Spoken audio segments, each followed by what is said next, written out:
بسم الله الرحمن الرحيم. الحمد لله رب العالمين والصلاة والسلام على رسوله الكريم. أما بعد، فقد قال الله تعالى في القرآن المجيد والفرقان الحميد: أعوذ بالله من الشيطان الرجيم. بسم الله الرحمن الرحيم. ما آتاكم الرسول فخذوه وما نهاكم عنه فانتهوا. صدق الله العظيم. وقال النبي صلى الله عليه وسلم: لا يؤمن أحدكم حتى يكون هواه تبعا لما جئت به، أو كما قال عليه الصلاة والسلام. اسٹیج پر تشریف فرما حضرات علماء کرام، حفاظ کرام اور جلسگاہ میں موجود سامعین کرام، پس پردہ خواتین اسلام، آج کا جو یہ پروگرام ہے، یہ پروگرام بہت ہی اہم ہے.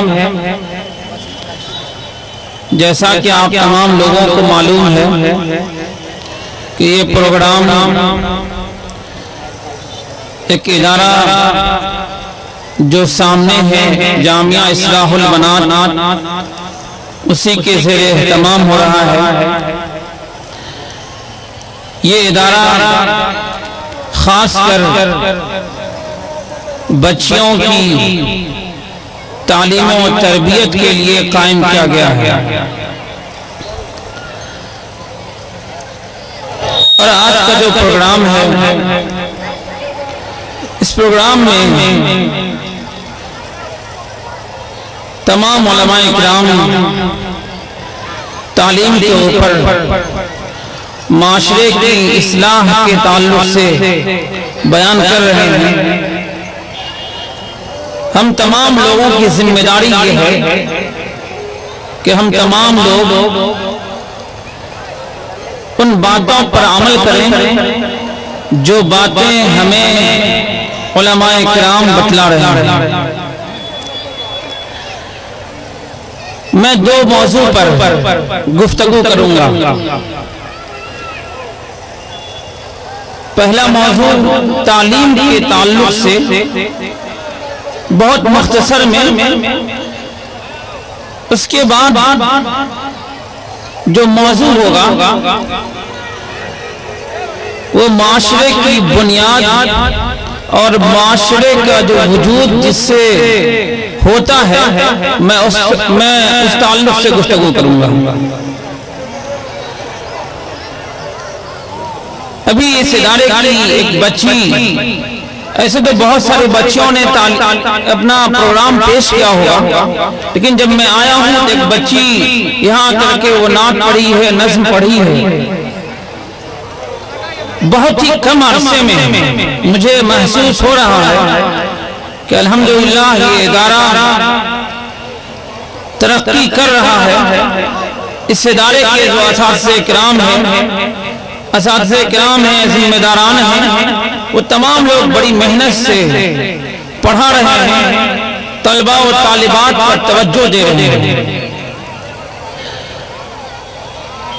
دیکھیے، مرد اگر پڑھتا ہے، مشہور مقولہ ہے، مرد اگر پڑھتا ہے تو ایک فرد پڑھتا ہے، یعنی ایک ہی آدمی پڑھتا ہے. اگر عورت پڑھتی ہے، ایک خاندان پڑھتا ہے. لیکن عورت بہت سارے روپ میں ہے اور بہت ساری نسلوں کو وہ سنوار دے گی. ایک نسل کے بجائے دوسری نسل آتی، دوسری نسل ہوگی، تیسری نسل ہوگی، وہ سب کو سنوارتی چلی جائے گی. اور یہ ادارہ خاص کر کے اسی کے لیے قائم کیا گیا ہے. آپ تمام حضرات کی ذمہ داری یہ ہے کہ آپ تمام حضرات اس ادارے کا ساتھ دیں. جناب حافظ ظفر صاحب جو اس ادارے کے ناظم ہیں، آپ ان کا جہاں تک ہو سکے آپ ساتھ دیں، جتنی استطاعت ہو. آپ اگر مشورہ دے سکتے ہیں مشورے کے ذریعے سے ان کا تعاون کریں. آپ پیسہ دے سکتے ہیں جب پیسے کی ضرورت ہے اس ادارے کو ہے آپ پیسے سے تعاون کریں. اگر آپ 4 روٹی کھا رہے ہیں آپ 3 روٹی آپ کھائیں اور 1 روٹی اس ادارے کے لیے وقف کر دیں. اگر آپ نے وقف کر دیا اور اس ادارے پر توجہ دی یقین مانیے کہ یہ جو ادارہ اور اس ادارے میں پڑھنے والے جو بچے ہیں بچوں کے ذریعے سے کتنی نسلیں سوڑیں گی یہ کہاں نہیں جا سکتا. بچیاں پڑھیں گی قرآن مجید کی تعلیم حاصل کریں گے دینی تعلیم حاصل کریں گے وہ آپ کے لیے بھی ذخیرہ آخرت ہے. اس لیے آپ تمام لوگوں سے میری گزارش یہ ہے کہ میں اس سے پہلے بھی اس ادارے میں جائزے کے لیے آیا تھا اور آج اس پروگرام میں اس بچی کے نظم اور نعت کو سن کر کے مجھے بے حد خوشی محسوس ہوئی کہ واقعاً یہ ادارہ اور اس ادارے کے اساتذہ کرام محنت کر رہے ہیں. اللہ تعالیٰ ان تمام حضرات کی عمر و صحت میں برکت عطا فرمائے اور اس ادارے کو دین دنیا رات چگنی ترقیات سے نوازتا رہے. حضرات گرامی اب میں دوسرے پہلو دوسرے موضوع پر گفتگو کروں گا. میں نے کہا کہ سماج کا وجود جس سے ہوتا ہے میں اس پر گفتگو کروں گا. دیکھیں مرد کا جو روپ ہوتا ہے وہ 4 روپ ہے. مرد کا روپ جو ہے کہ مرد کون کون روپ میں ہو سکتا ہے. مرد باپ کے روپ میں بیٹے کے روپ میں بھائی کے روپ میں شوہر کے روپ میں 4 روپ ہوتے ہیں. اسی طرح جو عورت کا جو روپ ہوتا ہے وہ بھی 4 روپ ہے. عورت بھی وہ ماں ہے ماں کے روپ میں بیٹی کے روپ میں بہن کے روپ میں اور بیوی کے روپ میں 4 روپ عورت کا بھی. مرد کا جو 4 روپ ہے اس میں سے صرف ایک روپ جو ہے شوہر والا اس کو لے لیں. اس میں سے میں تمام روپ پر ابھی گفتگو نہیں کروں گا وقت کم. اور عورت کا جو روپ ہے 4 روپ اس میں سے ایک روپ بیوی کو لے لیں. شوہر اور بیوی اس روپ کے تعلق سے میں گفتگو کروں گا. لیکن ہمارے سماج اور ہمارے معاشرے میں جو گڑبڑیاں پیدا ہو رہی ہیں وہ یہیں سے شروع ہوتی ہیں اور اسی پر جا کر ختم ہو جاتی ہیں. میرے بھائیوں ایک مرد جو شوہر کے روپ میں ہے ایک عورت جو بیوی کے روپ میں ہے وہ دونوں نکاح سے پہلے نہ شوہر کہلا سکتے ہیں نہ بیوی کہلا سکتے ہیں. دونوں اجنبی ہوتے ہیں لیکن جب دونوں کا نکاح کر دیا جاتا ہے تو ایک شوہر ہو جاتا ہے ایک بیوی ہو جاتی ہے. دونوں کا رشتہ ہونے کے بعد اب شروعات ہوتی ہے خاندان کے وجود کا. یعنی خاندان وجود میں آتا ہے اس سے ایک بچے ہونے لگتے ہیں. خاندان کے بعد سماج بنتا ہے سماج وجود میں آتا ہے. اس کے بعد ہوتے ہوتے بڑی آبادی ہو جاتی ہے جو پورے ضلع پر مشتمل ہوتی ہے اور پورے اسٹیٹ پر اور پورے ملک پر. لیکن شروعات میاں بیوی سے ہے. میں نے اس کو اہم سمجھا اس لیے میں نے اس کو گفتگو کا موضوع بنایا. آپ تمام لوگ غور سے سنیں کچھ ہی دیر گفتگو ہوگی وقت کم ہے. میرے بھائیوں ہمارے سماج کا اور ہمارے معاشرے کا حال یہ ہے کہ جس سے سماج وجود میں آئے گا جس سے خاندان وجود میں آئے گا جس سے معاشرہ بڑھے گا جس کی پہلی سیڑھی نکاح ہم نے اس کو ہی ہر اعتبار سے بوجھل بنا دیا. جب ایک لڑکا اور ایک لڑکی دونوں کے تعلق سے جب بات ہوتی ہے کہ اب دونوں کا نکاح ہونا ہے اب شروعات ہو جاتی ہے رسم و رواج کی. شریعت نے جو حکم دیا ہے اس کو بالائے طاقت رکھ کر وہ حکم چلاتے ہیں جو میرے من میں، جس سے میرا بچہ خوش ہوگا، جس سے لوگ خوش ہوں گے، جس سے میرا من خوش ہوگا، ہم اس پر چلے آتے ہیں۔ میں خلاصے میں سب کو سمجھاتا جا رہا ہوں۔ پہلا کیا ہوتا ہے، جیسے ہی رشتہ لگنے کی بات آتی ہے، دیکھنے کی بات آتی ہے، رونمائی ہو، اب دیکھا جائے رشتہ، سمجھ میں آ رہا نہیں سمجھ میں آ رہا جو دیکھنا ہے۔ اب دیکھنے والی بات جو ہوتی ہے، اس میں دیکھ لیجئے کہ جب لڑکے کی طرف سے لڑکی کو دیکھنے کے لوگ جاتے ہیں تو ایک دو نہیں، اس میں بعض مرتبہ 100 لوگ، 200 لوگ جاتے ہیں، اور جا کر کے رونمائی کا معاملہ ہوتا ہے، اور وہاں جا کر کنفرم ہوتا ہے کہ بھائی یہی اب اسی لڑکی سے اب نکاح ہونا ہے۔ جب بات طے ہو جاتی ہے، دیکھیے رسم و رواج میں گنا رہا ہوں جو فضول خرچیاں ہمارے معاشرے میں ہیں، جب بات ہو جاتی ہے کہ اب اس لڑکے کا نکاح اسی لڑکی سے ہونا ہے، اب بات ہونے لگتی ہے کہ اب کپڑے کی خریداری ہونی چاہیے۔ اب کپڑے کی خریداری کے لیے اب پہنچتے ہیں کہ بھائی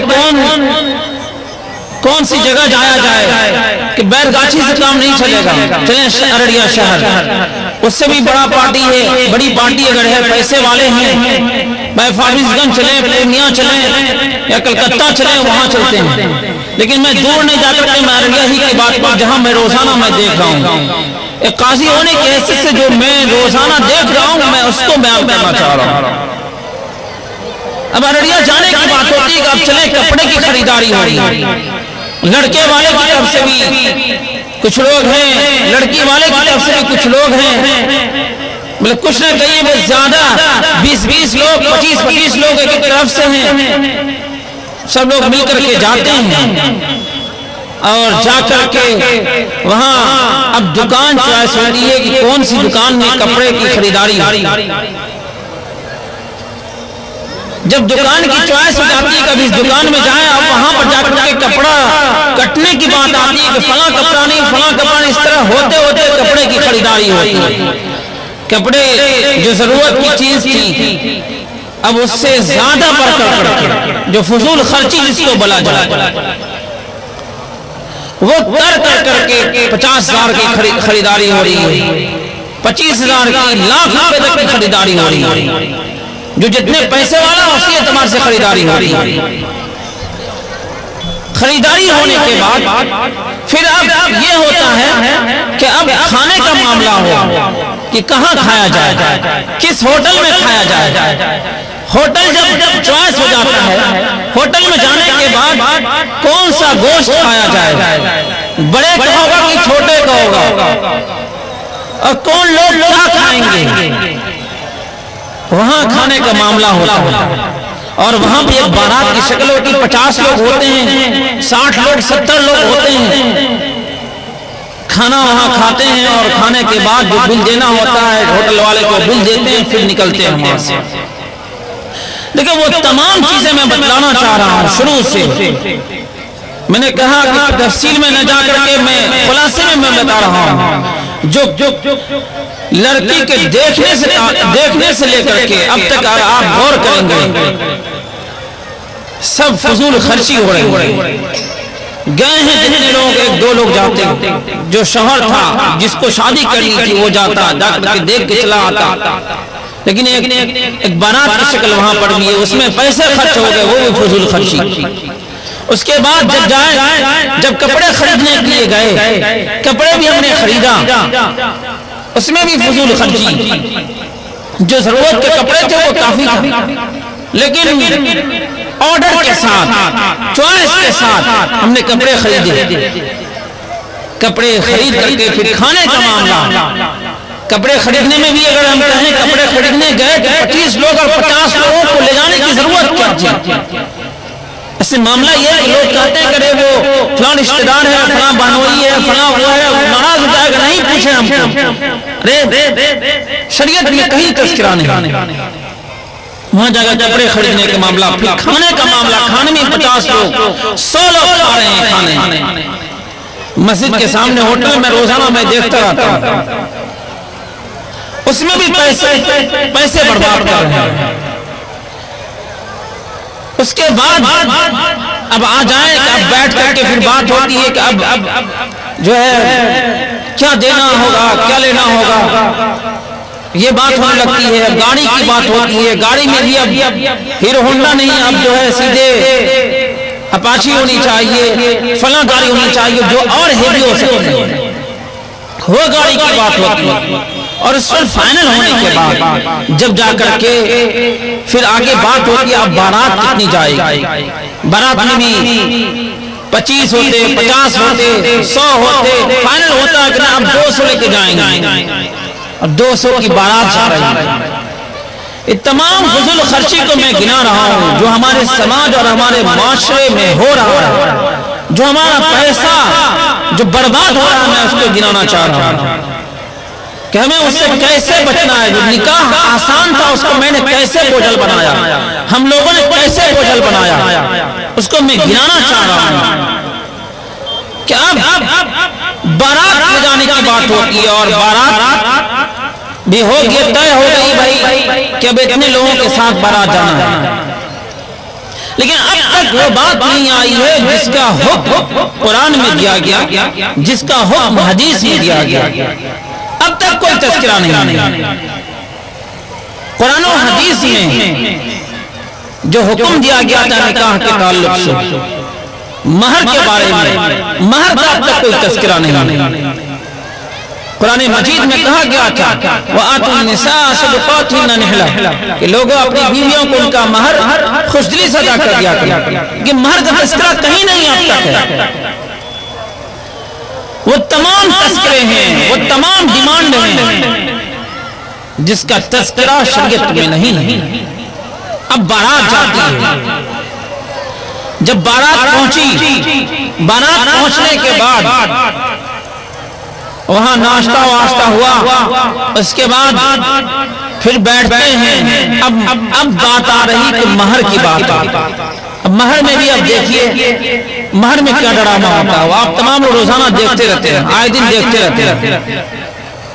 مہر کا معاملہ یہ ہوتا ہے لڑکی کی طرف سے کچھ لوگ بیٹھتے ہیں، لڑکے کی طرف سے کچھ لوگ بیٹھتے ہیں۔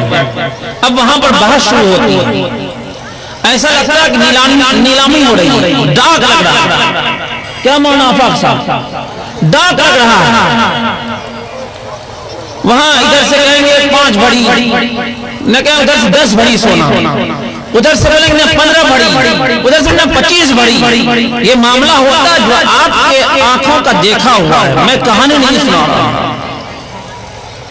اور یہ ڈاک لگ رہا ہوتا ہے، دونوں طرف سے بولی لگتی ہے، لگتے بارات آئی ہوئی ہے 2 بجے 1 بجے بارات پہنچنے کی بات تھی، وہ پہنچ رہی ہے 3 بجے، 2 گھنٹہ اسی میں چلا گیا۔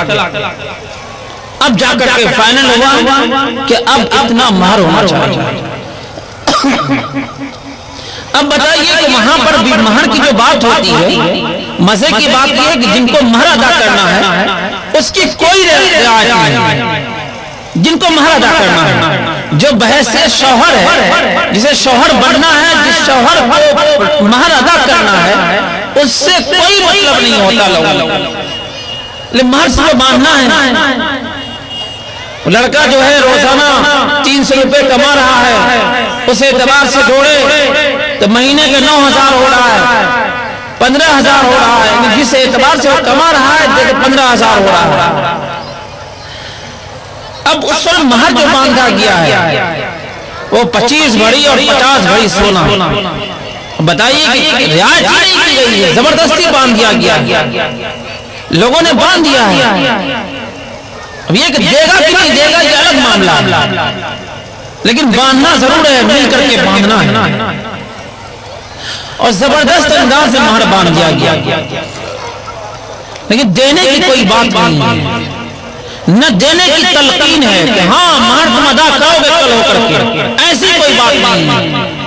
میرے بھائیوں، مہر کے تعلق سے بھی رہنمائی کی گئی کہا کہ لا تقالوا المہر، مہر میں غلو مت کرو، مہر میں زیادتی مت کرو، اتنا مہر باندھو تو دینے والا دے سکے۔ اب اتنا نہ باندھو کہ وہ 5 سال بھی کمائے گا پھر بھی وہ ادا نہ کر سکے، کیا فائدہ ہے مہر باندھنے سے؟ تو بیچارہ جو شوہر جب مہر ادا نہیں کر سکے گا اور وہ بھی نیت میں کیا ہوا ہے، چاہے لڑکا ہو لڑکا کے گارجین ہو، یہ لڑکی والا جو باندھ رہا ہے یا دونوں طرف سے جو بات لگ رہی ہے فائنل ہو رہا ہے، اگر لڑکے نے دینے کی نیت نہیں کی، ارے مہر باندھنے کا باندھ لیتے ہیں 50 بھری سونا اور 50 لاکھ روپے، لیکن دینے کی نیت اگر نہیں ہے، اس کے بارے میں حدیث شریف میں کہا گیا ہے کل قیامت کے دن اسے زانی بنا کر کے اٹھایا جائے گا، یہ حدیث شریف میں کہا گیا ہے۔ لیکن ہم اور آپ اگر بیٹھ کر کے مہر باندھتے ہیں، اور مہر کا تذکرہ کب آ رہا ہے؟ دیکھ رہے ہیں بارات جانے کے بعد حدیث میں جس کا تذکرہ ہے وہ اس کا تذکرہ کب ہو رہا ہے، اس کی بات کب ہو رہی ہے؟ بارات جب چلی گئی ہے دروازے پر اور اس میں منتھن ہو رہا ہے کافی، اور کبھی کبھی صورتحال یہ ہوتی ہے کہ مہر باندھتے باندھتے رشتہ بھی ختم ہو جاتا ہے، یہ بھی واقعہ پیش آیا ہے کہ مہر ہی میں جھگڑا شروع ہو چکا، وہ بولے نہیں مانیں گے، آپ 20 ہی بول رہے ہیں، ادھر سے 25 کہا جا رہا ہے، نہیں مانیں گے، اب ہوتے ہوتے کہا چلو یہاں سے بھنگ کرو یہ رشتہ، چلو ہم اپنے گھر جاؤ، اپنے گھر چلتے ہیں، یہ واقعہ بھی پیش آیا ہے۔ بتائیے مہر کا تذکرہ کہاں ہو رہا ہے؟ جس کا قرآن میں اور حدیث میں جس کا حکم دیا گیا وہ تذکرہ سب سے لاسٹ میں ہو رہا ہے۔ ہونا تو چاہیے یہ تھا جیسے رشتہ کی بات لگی وہی پر تذکرہ ہونا چاہیے تھا کہ مہر کیا ہو، دونوں کا مہر باندھ دیا جائے اور سادگی کے ساتھ نکاح کر دیا جائے۔ یہ شروع سے لے کر کے آخر تک کی کہانی ہے، اور آپ غور کریں سنجیدگی سے، آپ تنہائی میں بیٹھ کر کے غور کریں کہ جو یہ شروعات ہو رہی ہے نکاح ہونے تک کتنے روپے ہمارے برباد ہو جاتے ہیں، اور فضول خرچی ہے۔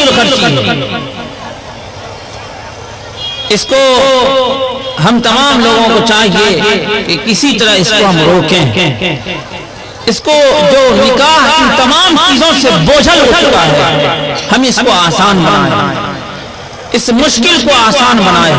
اگر ہم نے آسان بنا دیا، یقین مانیے کہ جو رسول اللہ صلی اللہ علیہ وسلم نے فرمایا ان اعظم النکاح برکۃ وایسرہ مؤونہ، یہ سب سے عظیم اور سب سے بابرکت نکاح وہ ہے جس میں کم سے کم خرچ ہو۔ جو رسول اللہ صلی اللہ علیہ وسلم نے فرمایا ہم اس حدیث کی مصداق ہوں گے اور اس رشتے میں خیر بھی ہوگی، برکت بھی ہوگی، ہر اعتبار سے وہ رشتہ پاک ہوگا۔ لیکن اگر ہم نے بوجھل کر دیا ان تمام چیزوں سے، یقین مانیے کہ جو نیت سے آپ نے مہر باندھا ہے، نیت ہی آپ کی شروع میں گڑبڑ تھی کہ مہر اس لیے زیادہ باندھیں تاکہ جلدی یہ لڑکا اس لڑکی کو چھوڑے نہیں، نیت آپ کی شروع میں گڑبڑ ہے۔ نیت کو آپ صاف رکھیں اس وقت، نیت یہ کریں کہ ہم اس لڑکے سے اس لڑکی کا مہر ادا کروا دیں، مہر ادا کرنے کا رواج بنایا جائے ماحول معاشرے میں۔ ہم نے کبھی نہیں پوچھا جس کا مہر ہم نے زبردستی بنوایا تھا، کبھی ہم نے بعد میں نہیں پوچھا، 1 مہینے کے بعد اور 10 سال کے بعد بھی ہم نے نہیں پوچھا کہ مہر جو باندھا کیا تم نے اپنی بیوی کا مہر ادا کیا، کبھی ہم نے نہیں پوچھا۔ اس لیے میرے بھائیوں ہم اپنے معاشرے میں اپنے سماج میں مہر کے دینے کا رواج پیدا کریں اور مہر کے دینے کا رواج بنائیں اور تلقین کریں، صرف باندھنے سے کام نہیں چلے گا، اور اتنا باندھیں جس سے وہ جس بوجھ کو وہ برداشت کر سکے، اب اتنا نہ دینے کو بوجھ ہی برداشت نہ کر سکے وہ غلط۔ اس کا ہم لوگ خیال رکھیں گے میرے بھائیوں۔ بس ایک بات اور جو ہمارے سماج اور ہمارے معاشرے میں کچھ زیادہ زور پکڑ گیا ہے، وہ بات عرض کر کے اپنی بات ختم کر دوں گا، لیکن میں دارالقضا میں رہتا ہوں ایک قاضی ہونے کی حیثیت سے جو میں نے معاملے کو دیکھا ہے اور روزانہ معاملے آتے رہتے ہیں، میں اس تعلق سے بیان کر کے پھر اپنی بات ختم کر دوں گا کہ ہمارے سماج اور ہمارے معاشرے میں جو میاں بیوی کا معاملہ ہے، دیکھیے کوئی اور جو میں نے 4 روپ کہا تھا، مرد کا بھی 4 روپ اور عورت کا بھی 4 روپ۔ مرد میں نے کہا تھا باپ، بیٹا، بھائی، شوہر، تو میں شوہر پر گفتگو کر رہا ہوں۔ اسی طرح میں نے عورت میں کہا تھا عورت کا بھی 4 روپ ہے، ماں، بیٹی، بہن اور بیوی۔ بیوی اور شوہر پر میں گفتگو کر رہا ہوں۔ لیکن اس کے علاوہ جو 3 رشتے ہیں، جو 3 روپ ہے، چاہے مرد کا 3 روپ ہو، چاہے عورت کا 3 روپ ہو، کتنا آدمی کہے گا کہ تم میری ماں ہو، ہم تم کو ماں نہیں مانتے ہیں، شریعت کہے گی اور سماج کہے گا نہیں تمہاری ماں ہے وہ، کہ ماں سے ہم نے تم کو ختم کر دیا، کہیں نہیں مانا جائے گا، ماں ہو تم۔ اسے بیٹا کو کوئی کہے، باپ کہے کہ تم میرا بیٹا نہیں ہو، ہم تم کو بیٹا نہیں مانتے ہیں، سماج بھی کہے گا اور شریعت بھی کہے گی نہیں تمہارا بیٹا ہے وہ۔ اسی طرح بہن کا معاملہ، بھائی کا معاملہ، ایک بہن ایک بھائی سے بول دے کہ ہم تمہاری بہن نہیں ہیں، یا بھائی بول دے کہ ہم تمہارے بھائی نہیں ہیں، کہے گا نہیں تمہارا بھائی ہے وہ، شریعت اس کو اس کا حق دلائے گی۔ لیکن اگر شوہر اور بیوی کا معاملہ آ جائے، جو یہ روپ ہے، 2 روپ جو اہم روپ ہے، اگر شوہر کہتے بیوی کو تم کو بیوی نہیں مانتے ہیں، تم کو بیوی سے ہم ختم کر دیتے ہیں، اور ایک لفظ جو سماج میں بہت رواج پا چکا ہے، جو بلا ضرورت ہم استعمال کرتے ہیں، وہ طلاق۔ طلاق کے لفظ سے ہم اس رشتے کو ختم کر سکتے ہیں اور ختم کر بھی دیتے ہیں بلا وجہ۔ ہمارے سماج اور ہمارے معاشرے میں طلاق کا ریشو کافی بڑھ چکا ہے۔ آئے دن لوگ آتے ہیں، نوجوان لڑکا آتا کہتا ہے کہ ہم نے اپنی بیوی کو طلاق دے دیا، جواب دے دیا۔ میرے بھائیو، طلاق کے تعلق سے جو قرآن مجید میں رہنمائی کی گئی، قرآن مجید میں فرمایا گیا وَاللَّاتِي تَخَافُونَ نُشُوزَهُنَّ فَعِظُوهُنَّ وَاهْجُرُوهُنَّ فِي الْمَضَاجِعِ وَاضْرِبُوهُنَّ فَإِنْ أَطَاعْنَكُمْ فَلَا تَبْغُوا عَلَيْهِنَّ سَبِيلًا۔ کہ قرآن مجید میں کہا گیا اگر کبھی تم دیکھو کہ کافی نشوز ہوئے، کافی نافرمانی ہو رہی ہے بیوی کی طرف سے، انہیں فوراً طلاق نہ دو۔ قرآن مجید میں یہ ہدایت کی گئی فَعِظُوهُنَّ، سمجھاؤ۔ پھر اس کے بعد کہا گیا وَاهْجُرُوهُنَّ فِي الْمَضَاجِعِ، اگر سمجھانے سے کام نہ چلے، اپنے بیڈ روم ہی میں اپنے بستر کو ان کے بستر سے الگ کر لو۔ اسی طرح کہا گیا کہ اگر اس کے بعد بھی کام نہ چلے، یہ قرآن مجید میں کہیں فوراً طلاق کا لفظ استعمال نہیں کیا گیا، اس کے بعد کہا گیا اگر اس سے بھی نہ سنبھلے وَاضْرِبُوهُنَّ، تم انہیں تنبیہ کرو، مارو، اور ہلکی مار جس کی حدیث میں صراحت کی گئی کہ دامن کے پلو سے یعنی کہ مسواک سے مارو، تاکہ وہ سمجھ جائے کہ میرا شوہر کتنا غضبناک ہو چکا ہے، میرا شوہر کتنا غصہ ہو چکا ہے کہ مارنے پر تل گیا ہے، اور میں تنبیہ یہ کر رہا ہے اس کے وہ باز آ جائے گا۔ کہا گیا کہ اگر اس کے بعد بھی نہ مانے، وَاضْرِبُوهُنَّ کہا گیا اگر اس کے بعد بھی نہ مانے، ہو سکتا ہے کہ پہلے ہی اسٹیپ میں سمجھ جائے، فَعِظُوهُنَّ، سمجھانے بجھانے کے باوجود شوہر سے کہا گیا ہے، کسی اور سے نہیں، شوہر خود اپنی بیوی کو سمجھائے۔ شوہر کو سمجھا دیا، ہو سکتا ہے سمجھ جائے، اس کے بعد بھی نہیں سمجھا۔ یہ اسٹیپ کے بعد کہا گیا کہ فَإِنْ خِفْتُمْ شِقَاقَ بَيْنِهِمَا فَبَعْثُوا حَكَمًا مِنْ أَهْلِهِ وَحَكَمًا مِنْ أَهْلِهَا، اگر ان تمام چیزوں کے باوجود نہیں مان رہی ہے تو شوہر کے خاندان میں سے ایک آدمی کو لے لو اور بیوی کے خاندان میں سے ایک آدمی کو، وہ دونوں سمجھائیں گے، اور سمجھانے کے بعد ہو سکتا ہے کہ دونوں رشتہ سنور جائے اور رشتہ ٹھیک ٹھاک ہو جائے، تو دونوں کو رہنا چاہیے۔ لیکن اگر ان تمام حربے استعمال کرنے کے بعد پھر بھی نہیں سمجھ رہی، کہا کہ اب طلاق کی ضرورت پڑ گئی ہے، طلاق کی اب ضرورت پڑ گئی ہے، اب طلاق دے کر کے دونوں ایک دوسرے سے الگ ہو جائے۔ طلاق کا بلا ضرورت استعمال نہیں کرنا ہے، جو ہم اور آپ کرتے ہیں۔